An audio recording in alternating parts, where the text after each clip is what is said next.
Good morning and welcome to Apple, iPhone, iOS Voiceover Compatible Games Game Developer Interview Series. Apple, iPhone, iOS Voiceover Compatible Games is a Facebook group that is dedicated to providing long-form game reviews of accessible games for the blind and visually impaired community. Each week we release new game reviews where we discuss the merits of that game as well as the voiceover feature and how that has made it accessible for the blind and visually impaired community. Furthermore, we interview game developers about creating accessible games, and we are pleased to have one of those game developers with us this morning. Joe Quirk, the creator of Circus Master's Revenge, is here with us to discuss his game. Good morning, Joe. Good morning. So this is kind of a new experience for Apple, iPhone, iOS voiceover compatible games. Usually when we do interviews with game developers, we do it in kind of a print format where we ask a series of questions. The developer responds to those questions and we share the answers with the blind and visually impaired community. But the discussion I wanted to have with Joe about his game, Circus Master's Revenge, in creating it and the ongoing development of it, I think required a lot more nuance and probably a back and forth discussion. So Joe was gracious enough to join us this morning to discuss his game. And Joe, let's just start off. Why don't you just tell us a little bit about yourself and how you got into game development? Well, I'm I guess I'm a lot like a lot of us, who actually, start a YouTube page or a Facebook page, or something similar to uh becoming recently visually impaired or recently into video games, you know, and and is what happened to me. I think you told me a little bit about yourself, Aaron, Yep. and when you lose your, you're a gamer, and you lose your sight completely, it's like, well, what's out there for me? What can blind people still play video games? And so I was one of those people, and I got my iPhone because it had voiceover, and I was able to use it to call people, and I had an iPhone before I became blind, so I understood how the setup was and the apps and everything like that. I was familiar with it. So uh, I became blind in 2004, 2013. I was shot, and I lost my vision. And I was sitting with a friend one day, and we're watching football. Oh, he was watching, I was listening, and I asked him a question, and he's like, "Hold on, man, I'm in the middle of a game." I said, "What do you mean?" He's like, "I'm on my iPhone. I'm playing the video game. I need. Hold on, But we're watching football, man. You can't play video games while you watch football, So, because if I asked him what happened, he wouldn't know, right? So, Right. uh, he's, I said, he said it's a good game. I wish you could play it, and I didn't know. I can't remember what it was now. I never heard of it before, so that got me curious. So I went to the App Store after the football game was over, of course, and I typed in games for blind people, and there was only like two or three that popped up.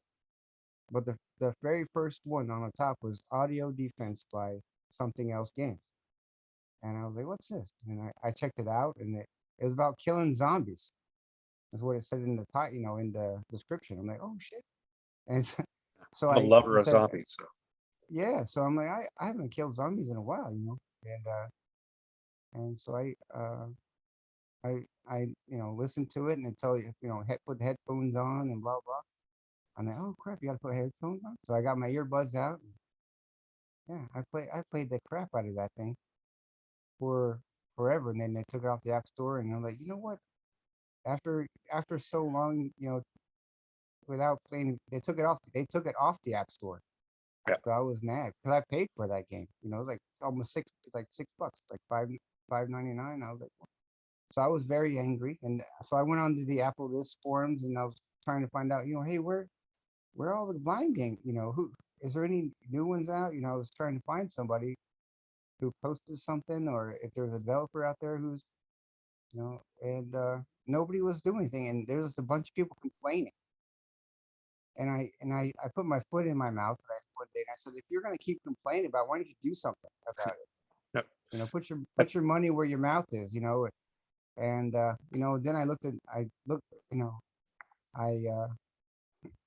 I kind of said, what, if I'm going to say the same thing, and I'm going to complain the same way. Why don't I put my money where my mouth is? And I said, you know what? So one day I was, sitting in my room listening to the TV, and it just like a light bulb went off in my head. And I said, you know what? If I was going to start a video game company, I'm going to name it Mental Vision, There you go. because that's what blind people have. We don't Yep. have eyeballs anymore, right? So we Right. use Right. our Yeah, mental. it's all in our head. Yeah, Yeah, I mean, I'm like, that's I can awesome. relate to your story there, as we were kind of talking right before we started. I mean, I was the same thing of, newly blind and said, oh, what games are out there? And I was looking for lists and I'm like, why isn't there a list? I mean, someone should do a list. And I kept complaining about how someone should do a list of accessible games and, review those games. And, finally, after complaining multiple times to myself about this, I said, maybe I should be the one who creates this list. And, that's how, Well, I got I started. was listen, I was listening to Jesse Anderson on YouTube.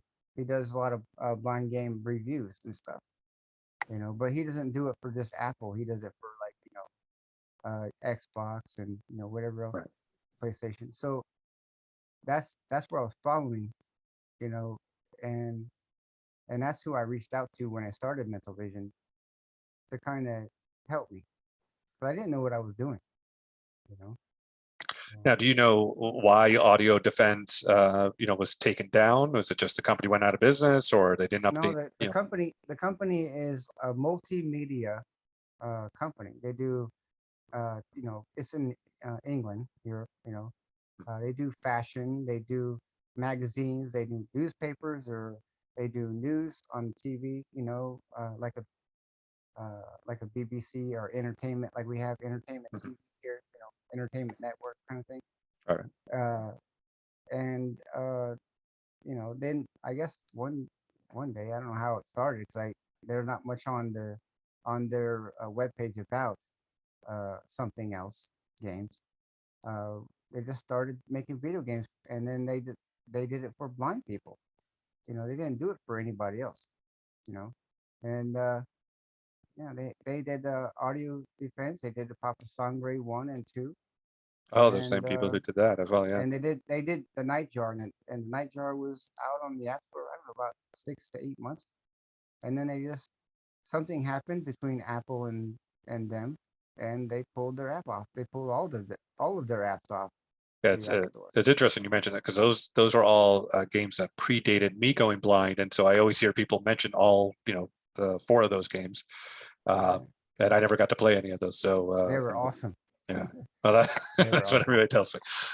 So, Yeah. uh, all right, so audio defense was kind of your inspiration of I think it creating. had either it had a, I think because I talked to the secretary of the GM, or whatever they call it, the CEO, uh, of something else, um, in that department, who was in charge of the gaming. Because it took me about 2 months to finally get somebody to talk to. They passed me around, the company.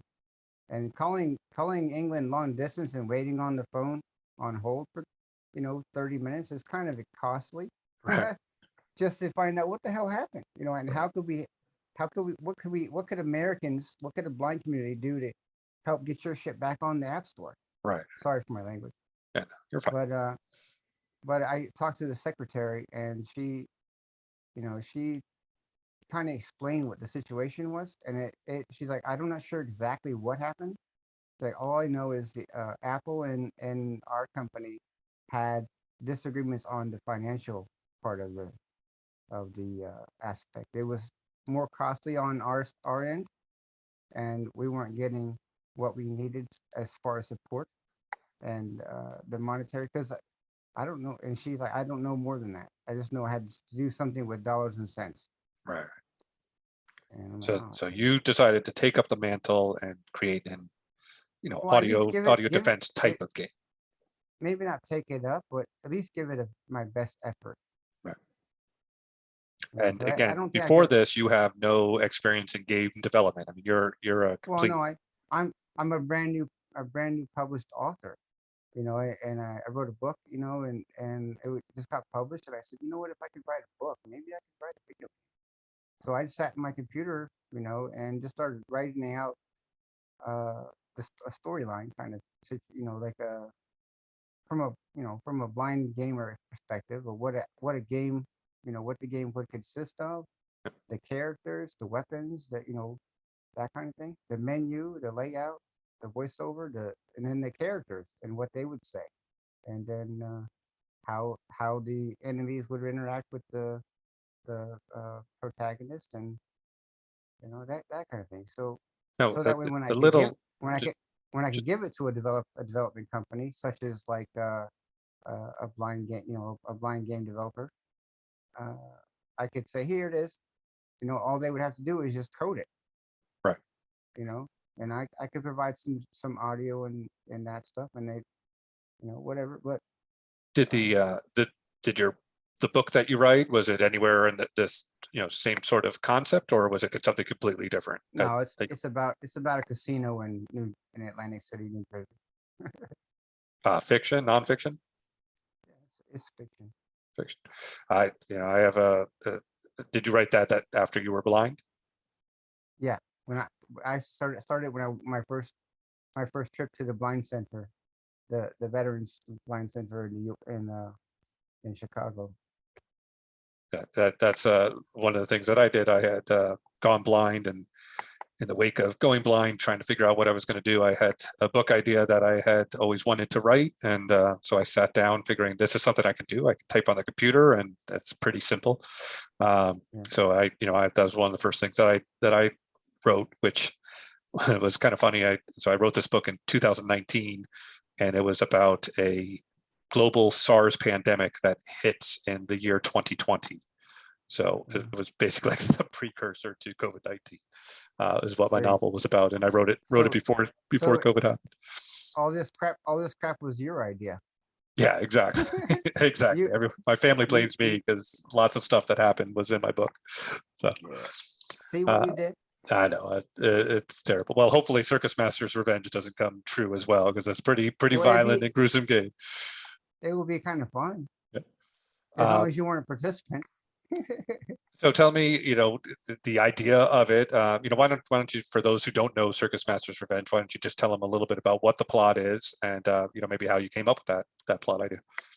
Well, what I figured, you know, people like killing zombies, but what's not as not as when you're actually going to kill something, because I know kids are going to play this game, people under the age of 18. I didn't want to make it too violent, where you just like walking down the street and you jump in a car and you run people over, You need like something that on people universally hated. Grand Theft Auto. Yeah, I didn't want to make it too violent, and I wanted to make it to where if it's something scary, you know, trying to hurt you, then it should be okay for a parent to say, yeah, if something's trying to kill you, you should probably hurt it first.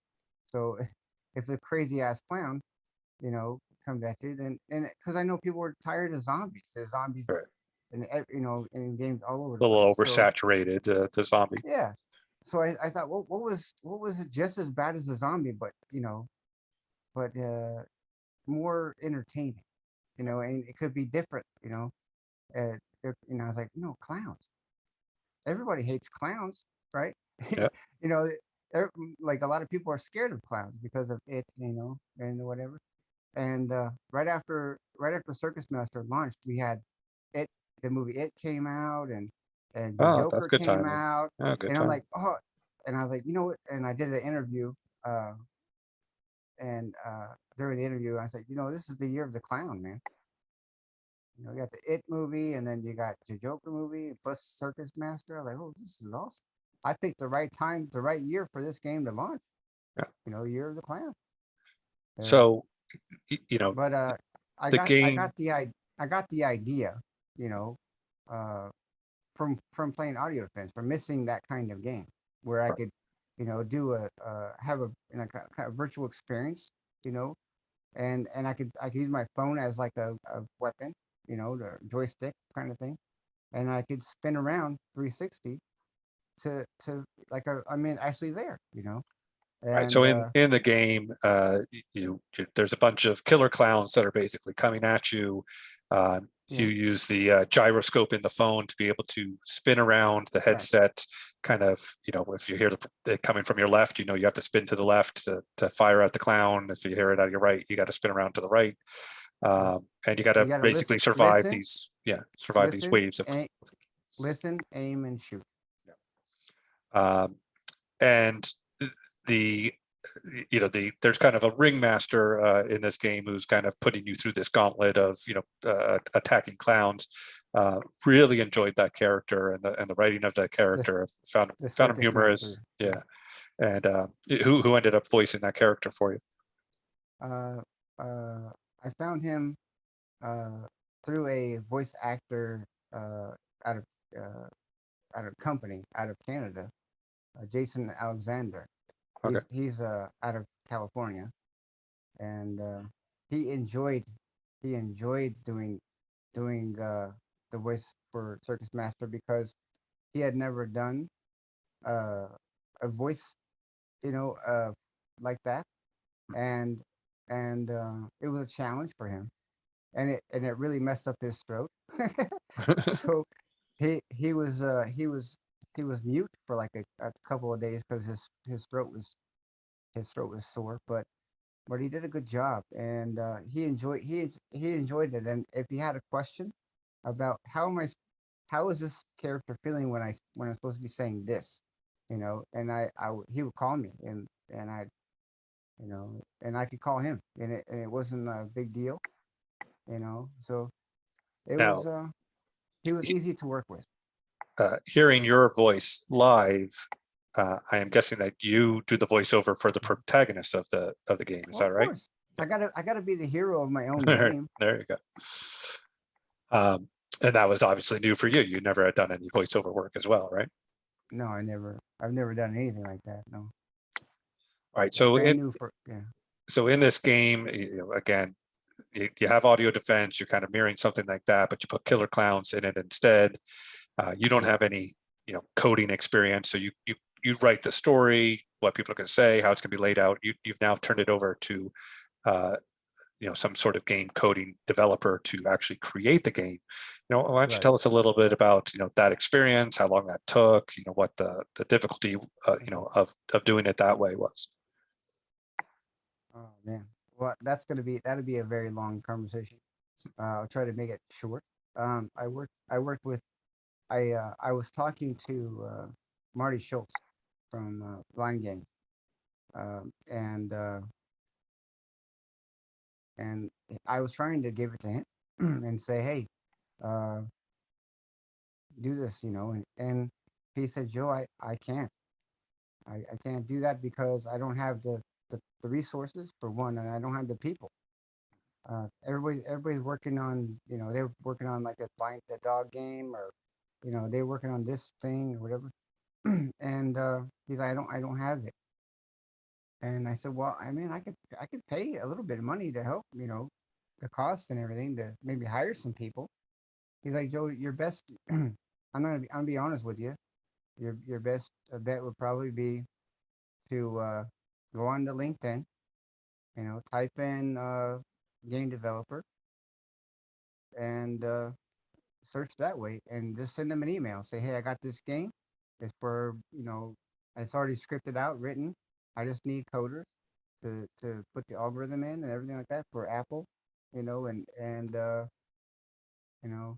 this is my budget I'm willing to pay, and go shopping, and all right. So I did that, and within 24 hours, I got like a ping.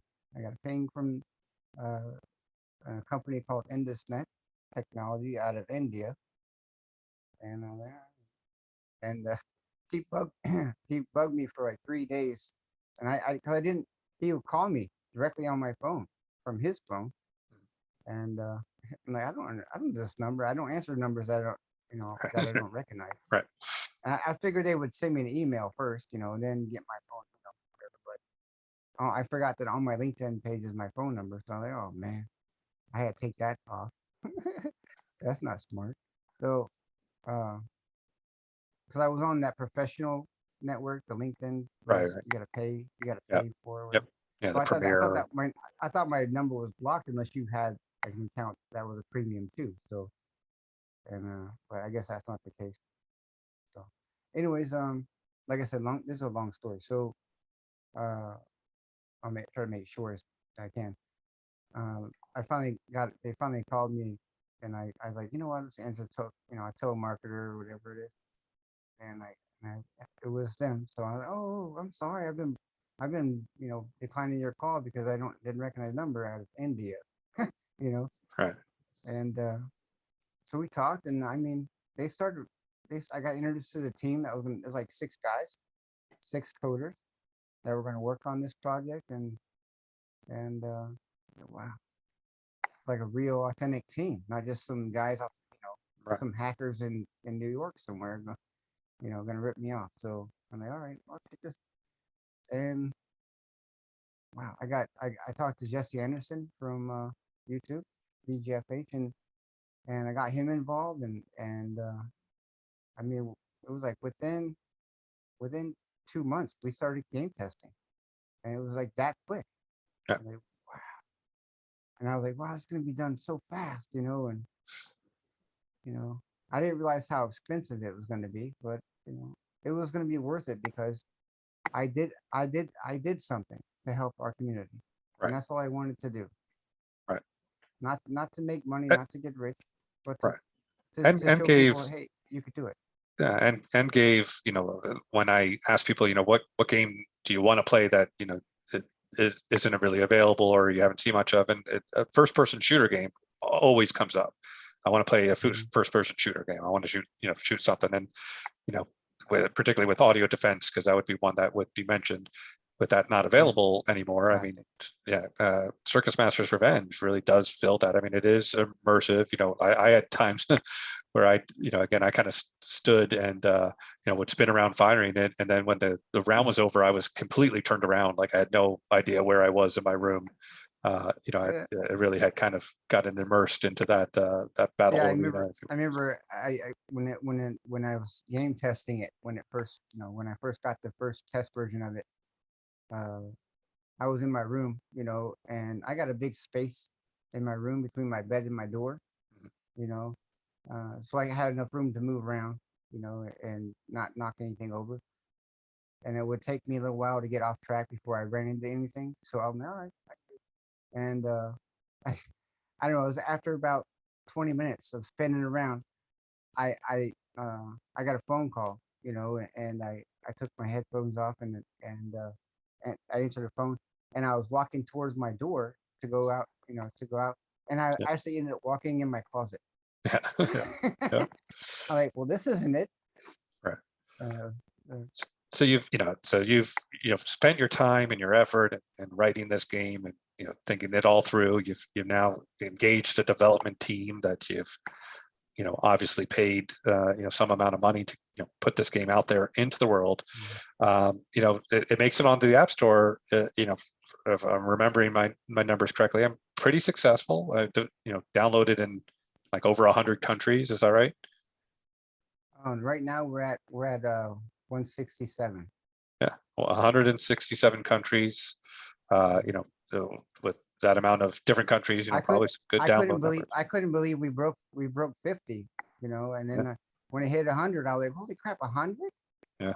And then it just kept going up, and then we got stuck on like 130, 133 or whatever for like 6 months, and then all of a sudden it jumped up, like more countries heard about it or whatever. Is the And you would is it all and in it's not English or is it in different uh languages as when it comes to Apple, you have to get it transcribed, and that would cost me more money to get the translation done for the voice actors and everything. And I don't know how to speak Chinese or well? Korean or in or any other.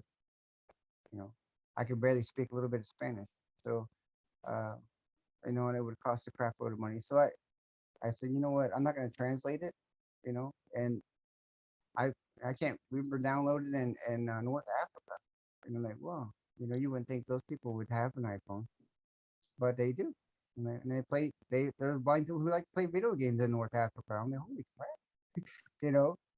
Ethiopia, you know, and I'm like, wow, that's crazy. So, but I didn't think it would get that far. I thought maybe, okay, we'll get downloaded in Canada and Australia, and America, maybe Mexico and England, you know, and obviously China, because they love it. They love these kinds of games. And I get emails all the time from sighted people from all over the world that say, "Thank you, Mr. Joe, for this game." And I'm like, I'm a visual. I'm a sighted person. I love this game, even though I can't see what's going on. I can hear it, and I can visualize it in my brain, Right. like a mental vision. There you go. This is awesome. It all, People are awesome. Yeah, people are now, awesome. with all of that download success, one of the things that you have to consider, and there's many different ways to do this, and creating a game is, well, how do I monetize and recoup the expense I put into said game? Oh, Is that that'll that never happen. That'll never happen. uh, Uh, so there's I choices mean, I between one-time purchases or right. microtransactions or episodic purchases, and so why don't you tell people Well, your first approach of how yeah, you did it? when I first when I first played it, when I first was playing, I got my first test version of it. And I was thinking, you know what, this is pretty close to what I wanted, and how much would, and I was thinking, how much would people pay for this? And I said, you know what, audio expense was $6. So maybe I'll do it like that, And there was in-app purchases also and audio defense. I'm like, well, I don't know if it's got to be one. I can't do both. It's got to be one or the other. And I was like, I was thinking, I don't know how much it's going to cost me, total to finish. So it was a hard one for me. And so I asked people on that, because I started an Apple Disc forum, and it took off. It took off like wildfire. Uh, and I asked, and people were like, "Oh, you should sell it for $20." Like, nobody's gonna pay $20 for a blind game, dude. Right, right. Well, maybe people who miss audio defense would do a one-time purchase of something similar to that, but I don't know. I don't think I did. And I said, you know what? I'm gonna give it away for free. That way, if people don't like it, then they don't have to buy it. But if people like it, then they can upgrade their weapons or whatever, to spend money on it if they want to get deeper into the game. Because if you just play it to play it to see if you like it, you can download free. If you don't like it, you can delete it off your phone and go on to something else. I see But if you like it, a then lot you're of gonna the want to spend. Then you're gonna want to keep playing it and get deeper into the game. And then, in order to do that, you're gonna have to spend money, or you're gonna keep getting your butt kicked, right? yeah. I mean, I see a lot of uh, kind of combination of all of the different ways now. So, let's give it away for free for chapter one. Let's say you're going to have 5 chapters in your game. Chapter one's free. You can play it. You can get a sense if you like it or don't like it. And then, well, now if you want to move on for 2 through 5, well, now you have to pay. You like the game. I gave it away for free. You got a chance to play it to see if you liked it. Now, if Yeah. you want to It's continue, like, well, pay for it. if you go to the shoe store, right? And you're looking for a decent pair of shoes, and this pair of shoes looks really cool, Yep. but is it comfortable, and can I Yeah, you walk get to in it try it for a on and couple? walk around the store So with. you get try it on, walk around, and if you like them, then you can buy them. If not, then you put them in the shoebox, put them back on the shelf, and get a different pair. Right. That's And kind of then what I wanted to do, because blind people usually tend to be very picky. yes, I mean, You know, which is, in some regards understandable. A lot of the blind people are on fixed income, so they got to make their dollar stretch. So right? they want to know this game is going to be fun and worth playing, and they can get a lot out of it. Worth So it. I mean, Right. I think that's where the give a level for free, or a chapter for free, works. Right. Have microtransactions. Hey, you want to get a cool, fun, different weapon? Let's you can Plus, you know plus buy it for was a good. It dollar a was flamethrower or something. you know it was half that, but it was more, other half was getting Mental Vision name out there and the quality of the product, so that way if I did put out another game someday and it was actually uh good, I could sell it for a one-time purchase and people would actually buy it because they know the quality of Mental Vision games are good, Right.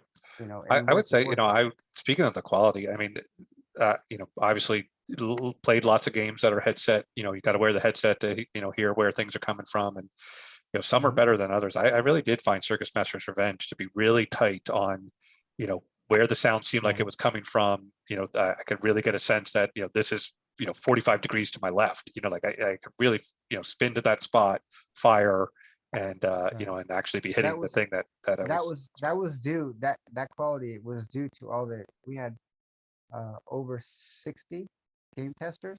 So we had two rounds of game testing.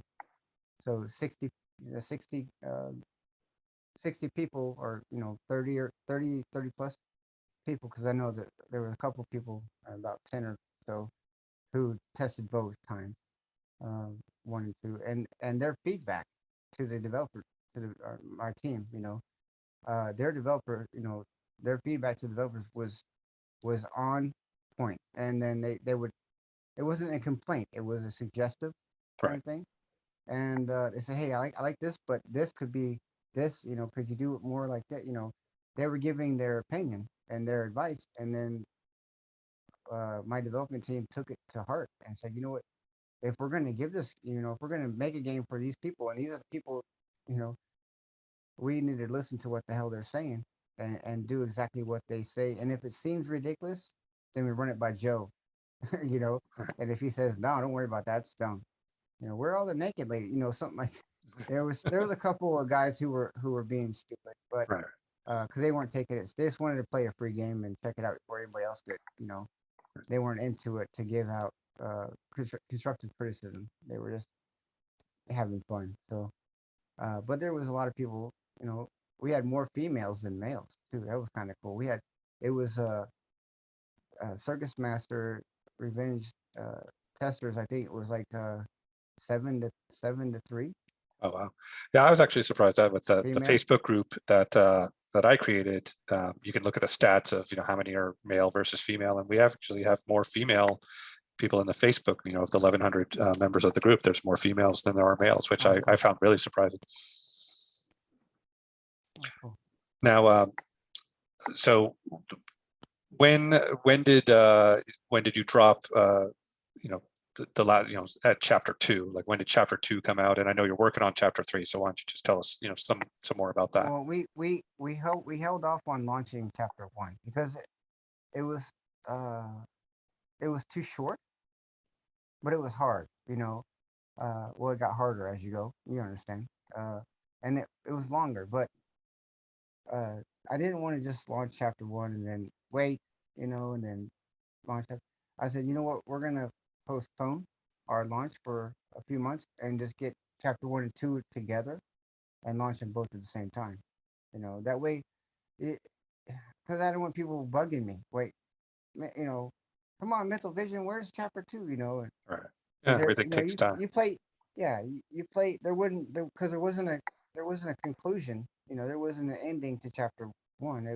It was a run on into chapter 2. So, uh, and then but and then chapter 2, I kind of had to wait, and then we were almost, I think, about halfway there.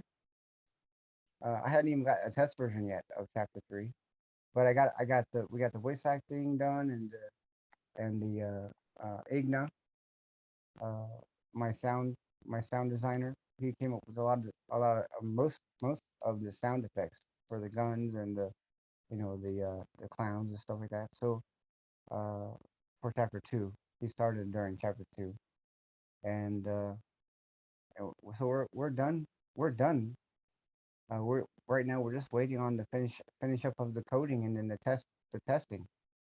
So, well, So when are testing you just hoping to have chapter 3 out? well, it should have been done about a year ago, man.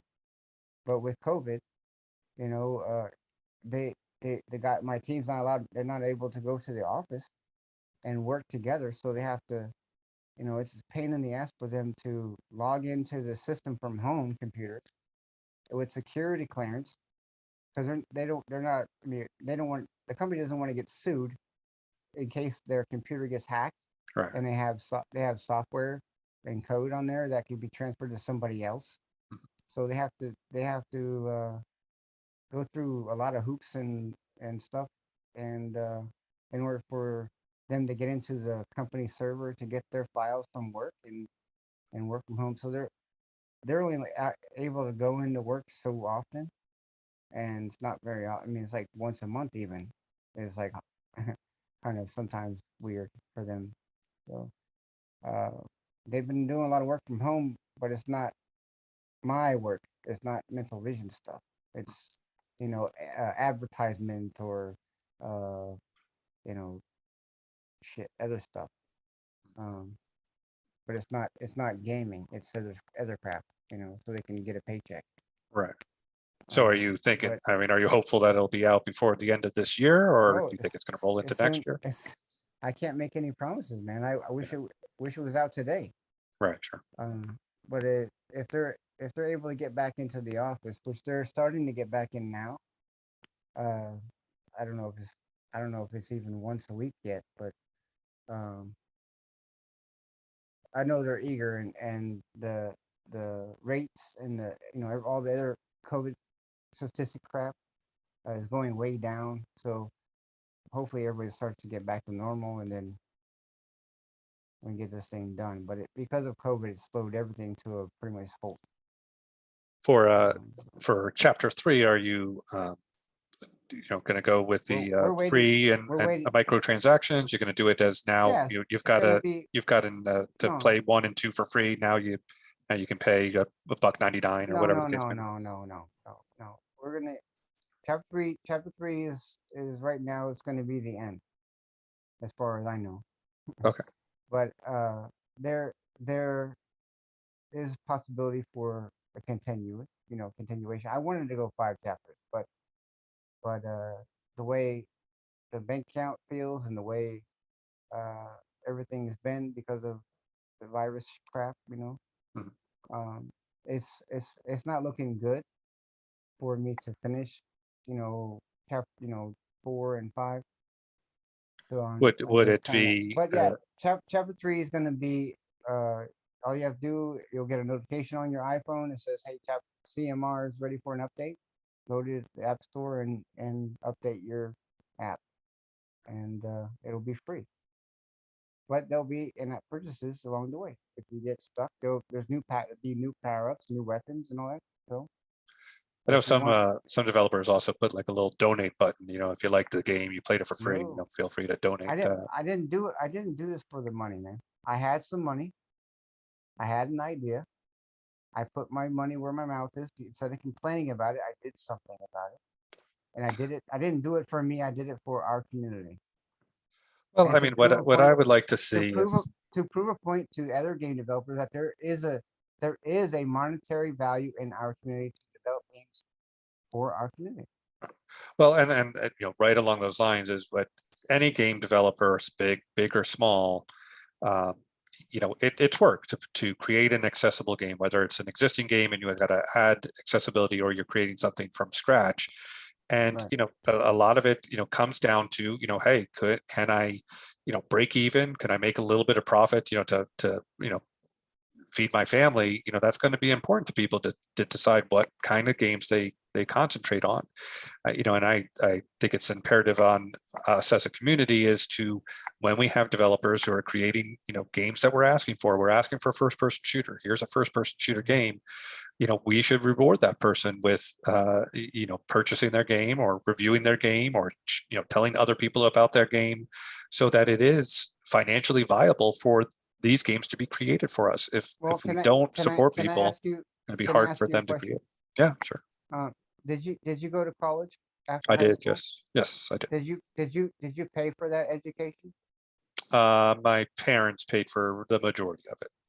Okay. Well, somebody paid for it, right? Yes, Did Did you get a job the day after you graduated from college yes, in the field that you wanted?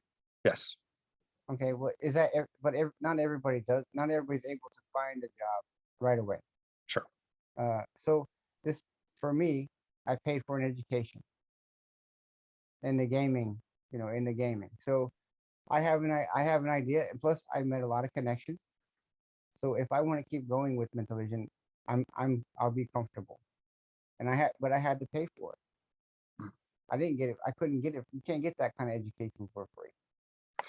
Sure, but just like your college example, eventually you turn that education into supporting yourself, Well, sort of then if situation. that, but that's why I said from the beginning when I talked about earlier, I got Mental Vision Games name out there for our community.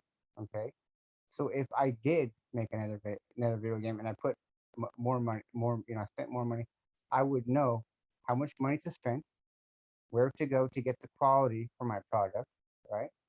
I would know who to talk to, where, what feedback, how I can, I would know the process, right, Mhm. and the procedure, and I would be on top of it, and nobody could mess me around or give me a false, thing, or I can't, I don't want to cuss because it's on Facebook, so um, you can give me the short end of the stick, right, and I would be able to call people on their stuff, and I would know where to go, and I would know how to be more cost effective and and uh, but still keep the quality, and then I would sell it instead of giving it for free because people would buy it because they know Mental Vision product and quality is good.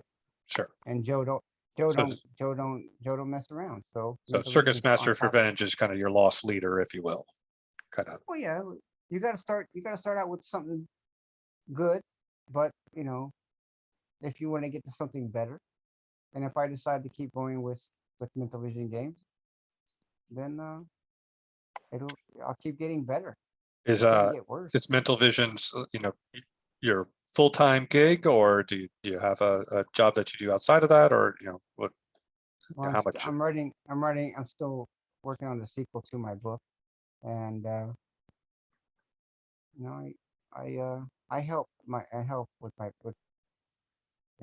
try to help people as much as I can in my community. So I'm always in my community, uh, trying to help people, you know. And I can't consider that a hobby. I guess that's more like a lifestyle. Sure. 'Cause I don't Sure. do that, I don't just do it on the weekends. I do it every day. So Right. So, as I got a group of 1,100, blind, visually impaired people who love games. What can those people do for you as a game developer who's, creating games, that they can play? What can they do to help you, continue that process? just just play and have fun. I mean, I can't ask them to do anything they wouldn't normally do. But and if you know somebody who's visually impaired likes game, pass it on. You know, everything in life is a lesson, and when you learn it, you're supposed to pass that knowledge on to someone else. Well, So what I if you would say find is, if you find a good game like Circus Master Revenge, or you find a better game or whatever, and it's fun, tell somebody about it. Don't let people find it on their own. Put it in a YouTube video, or put it in an email. Send it to Aaron. Hey, yeah, check this game out. yeah, Share it. absolutely. I Don't hoard stuff. Don't hoard stuff. Let our community blossom. We got to keep getting better. You Absolutely. I know. mean, be as community members, share your experiences, tell people about games you found. Yeah. I'll go further and say, be sure to try to monetarily support these games, whether it's a one-time purchase or microtransactions or whatever. If you enjoy the game, make it financially viable for people to continue, and go out and review their game. Go to the App Store, Hey, click on review, and tell the developer, you know what? about their game. So, I don't want to cut you off, but I want to. I know we're running out of time. I want to give out this one message for the 1,100 people listening to this. The the best, because you didn't ask. I was hoping you would ask this question, but you didn't. My best experience so far in this process from day one till now mhm, is one email. I got one email from a disabled veteran from the Afghanistan war uh, before was it 2008, I think he said. He got hit with an IED, and him and his teammate uh, were pretty severely injured, and he walked out. uh, very bad. He didn't really specify the uh, the injuries, but he sustained. But he said he was blind, and he was in our, like you and me, Aaron, in our situation, and a lot of other people that become blind, and I'll never be able to play video games again. And somebody uh, in his family, I can't remember if he said a cousin or something like that, but found Circus Master and said, "You gotta try this out." And this guy made it just for you, and he said he played it. Anyways, he emailed me. Uh, I don't know how he got my email, but Mental Vision Games. But he found me. I don't know if I posted on Apple this or something, but he said, "Thank you, sir, for this game."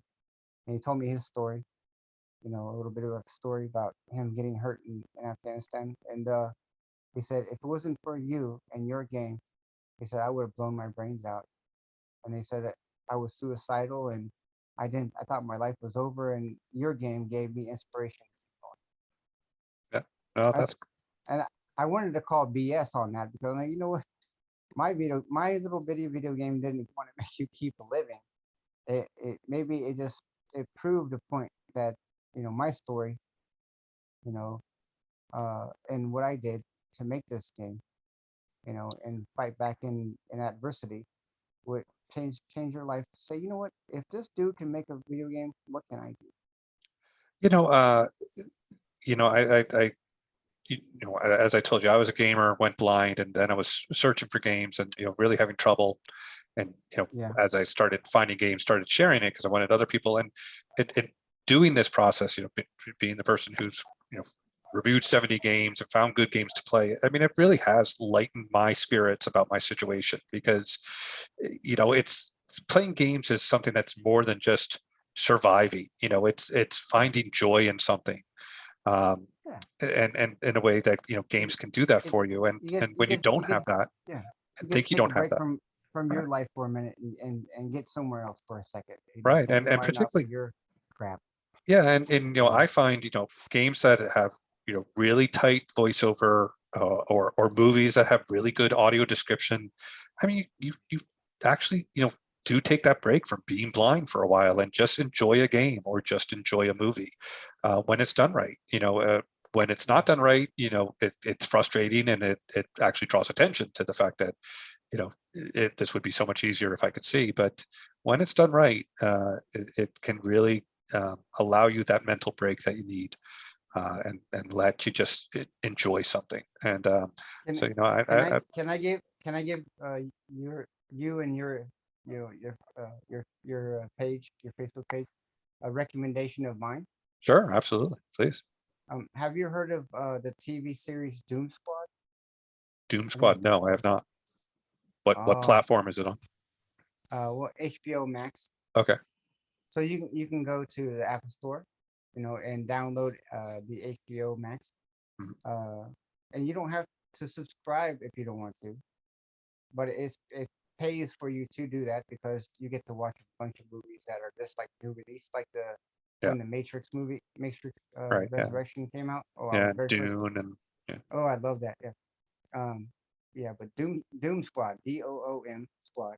It's based off of the DC comics.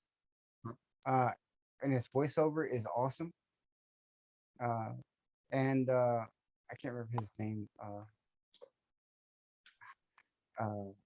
the guy who played the guy who was in the Mummy, Brandon Frasier. Fraser. Yeah. Yeah. Brandon Yeah, Fraser. he plays the cyborg dude, the robot. Okay. Uh, and he's good. He's I liked him better in the Doom Squad, but it's a TV series, but it's and I it's still going, so they're still recording it.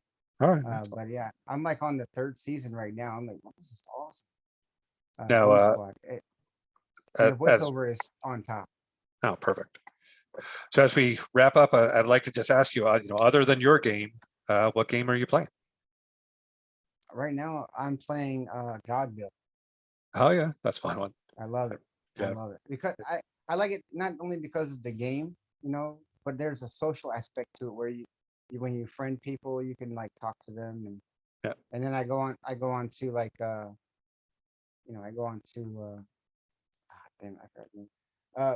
But yeah, it's like a social network, and you get into a guild, and you can talk to people in there. So Right. it's like a chat. And Place to it's chat. fun how it just pokes fun at the RPG type of game as Yeah. well. It's But pretty humorous game. you build up your armor and crap. But you can go to the dungeon once you build up enough stuff. You can go to sailing and when you build your arc, and it's never ending. You can always do something. You get a pet to help you fight. And Right. you level him up too. It's fun. I like playing it, but you can put it down for a couple of days, and Right. hopefully you don't get killed. But if you got notifications on, it'll tell you you die. So you And can go that reset yourself. for the community members, that we did review that game, so you can look on the Facebook group and search Godville, which is one word, and see the long form review about that game. So, But Joe, my favorite part of it is the social aspect of it, because blind people don't get to go out and have a job every day. So I remember somebody messaged me one day, like but my name on the game is Circus Master, if you want to look me up. But they're like, Joe, you've been playing this game, like, how long you been playing this game? Like 8 hours? I'm like, yeah, I play like about 8 hours almost every other day. If I get bored, I don't have no meetings or anything, I'm good. Play me some Godville for a couple hours. excellent. Then 8 hours go by, and like, dude, it's time to eat something. Well, Joe, thank you very much for taking your time telling us about your experience and creating the game, and all the effort and time that goes into creating a game for the blind and visually impaired community. And as I mentioned to you earlier, you're always welcome to either send me a note to share to the group, or come on the group yourself and share us updates about Circus Master's Revenge or any new games that you have coming out. We would love to hear about them. I'll do that. Circus Master's Revenge, a great, high quality game. Like I said, the sound is really excellent. That really, immerses you in that experience. So we look forward to, chapter 3, and we look forward to, any other games that you put forth. And we really appreciate you taking the time. My last advice to our community is, if you complain about something that you don't like, do something to change it. Agreed. All right. Thank you, Joe, very much. And everybody in the group, we hope you enjoyed this interview with Joe Quirk, the creator of Circus Master's Revenge. And we hope to see you play the game. The review will be coming out along with this interview. So check it out, and be sure to share your thoughts about the game, either on the App Store or through our Facebook group, and share it with other community members. Thank you very much. Until next time. God bless.